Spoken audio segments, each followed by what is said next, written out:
Tengo un recuerdo difuso de cuando era muy niño, 4 años o menos quizás, vi a un hombre sin cabeza hablándome con las manos en la sala, solo que yo recuerdo haber corrido al cuarto de mis hermanos.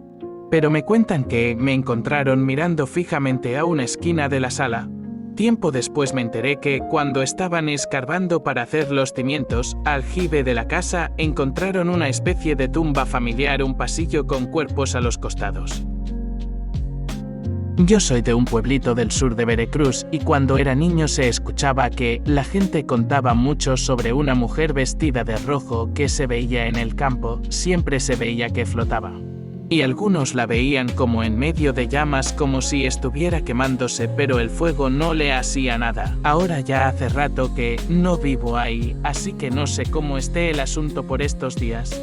Pero eso era de lo más popular por los 90 en aquellos rumbos.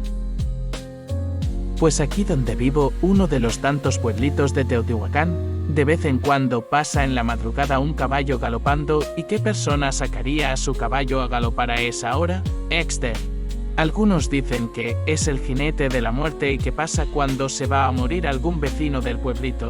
No sé qué tan real sea eso, pero pues es uno de tantos mitos como el guerrero azteca de la zona arqueológica, una chava que se aparece en la orilla de la carretera, las brujas, que de estas sí creo XD.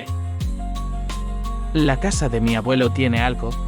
Varias veces hemos escuchado pasos en el techo, alguien limpiándose los pies en la alfombra, puertas azotándose en la noche. Recuerdo una noche en la que estuvimos todos mis primos en el antiguo cuarto de mis tías y mi mamá. Nos despertamos alrededor de las 2 o 3 de la mañana. Nos despertó el sonido de alguien arrastrando los pies en la alfombra del cuarto. Me acuerdo levantarme y ver a uno de mis primos viendo el centro del cuarto y los otros 3 se estaban levantando cuando el sonido de arrastre pasó a ser pasos pesados. La puerta del cuarto estaba cerrada. Pero los pasos siguieron el camino hasta la entrada de la casa y luego oímos cómo se abría y la azotaban. En el caso de mis primas y mis tías, ellas han tenido experiencias más desagradables. Mi mamá estaba trabajando en el despacho de mi abuelo y escuchó pasos detrás de ella, donde había una ventana que daba al patio. Dice que empezó a sentir frío y el monito de la computadora empezó a tener efectos como cuando le pones un imán. Mi mamá salió corriendo del despacho y nos pidió ver que todo estuviera bien, pero encontramos huellas de alguien descalzo en el lodo del patio, justo enfrente de la ventana. Mis primas nos cuentan que estaban jugando en la computadora cuando empezaron a sentir frío y el escritorio empezó a sacudirse violentamente y salieron corriendo asustadas. No encontramos nada, pero el escritorio estaba muy lejos de donde estaba originalmente y es un mueble muy pesado como para que mis primas pudieran moverlo. Un día, casualmente me contó mi abuelo que cuando construyeron la casa, encontraron huesos de un adulto chaparro, con partes del tórax como cortados. Él vive en Cholula, Puebla, donde se supone fue la matanza de Cholula por parte de los españoles. Dice mi abuelo que quizá fue un cholulteca que murió durante ese episodio y que no supo qué hicieron los trabajadores con los huesos, que no reportaron el hallazgo para que el gobierno no les expropiara el terreno. El año pasado visité la Ciudad de México con mi esposo. Nos quedamos en un Airbnb en Coyoacán.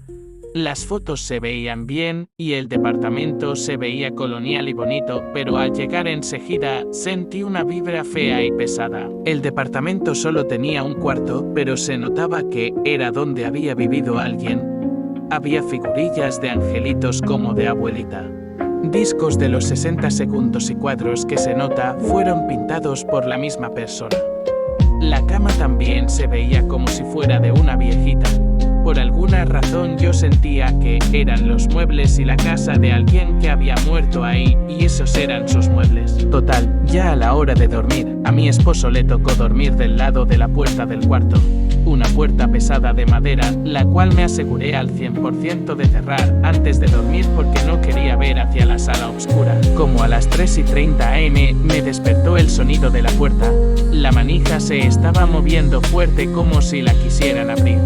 Mi esposo seguía roncando. Entonces Entonces lo desperté a fuerza porque no pensaba ver una aparición yo sola. Lo desperté y en eso la puerta se abrió completamente. Me ha tocado ver puertas que se abren solas por el aire o porque no las cierra uno bien, pero esta puerta primero se abrió rápido y luego lento hasta quedar completamente abierta. No solo eso, pero la vibra en ese momento se sentía tan pesada.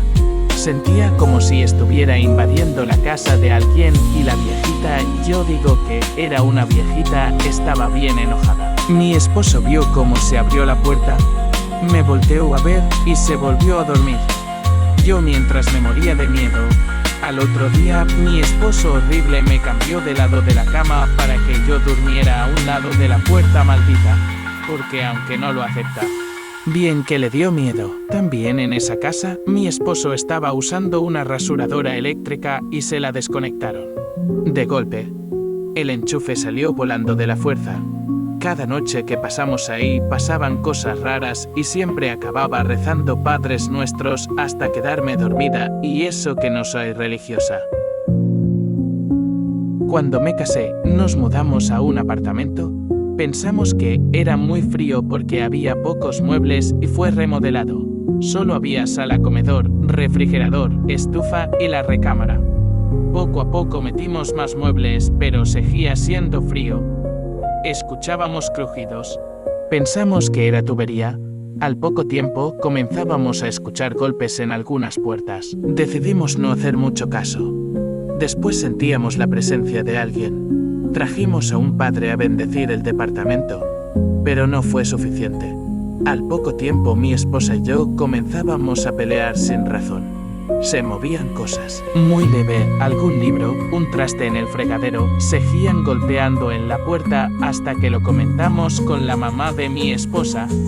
Vinieron a hacer limpias, digamos más fuertes que la del padre, hasta que paró todo. Tuvimos que dejar en un baño que quedó como bodega una Biblia abierta y una cruz por fácil 3 años.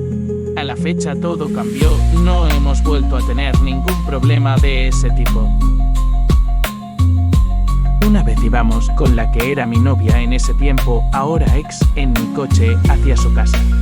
Vivo en Zapopan y ella vivía hasta Tonalá, así que los que sepan, saben que es un trecho algo largo. Total, no era tan tarde. Como las 9 p.m. y ya estaba algo oscuro. Ya casi llegábamos a su casa cuando nos tocó un alto unas cuadras antes de llegar.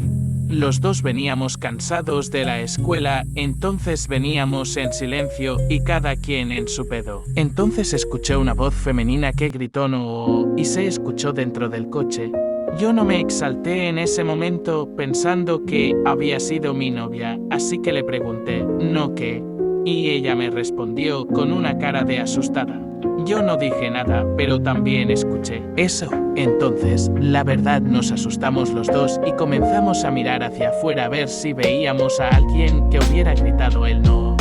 Pero estábamos solos en ese lugar y no había nadie afuera. La verdad platicamos un poco entre nosotros y decidimos creer que había sido alguien que no vimos y ya no le dimos importancia. La dejé en su casa y me regresé a la mía y así quedó ese día. 2 días después, ella llega conmigo en clases y me comienza a contar algo que la verdad hizo que me diera miedo. Resulta que una de sus vecinas, de esas chismosas que siempre andan viendo qué pasa en la calle, se asomó ese día que llegamos para ver quién era y nos vio.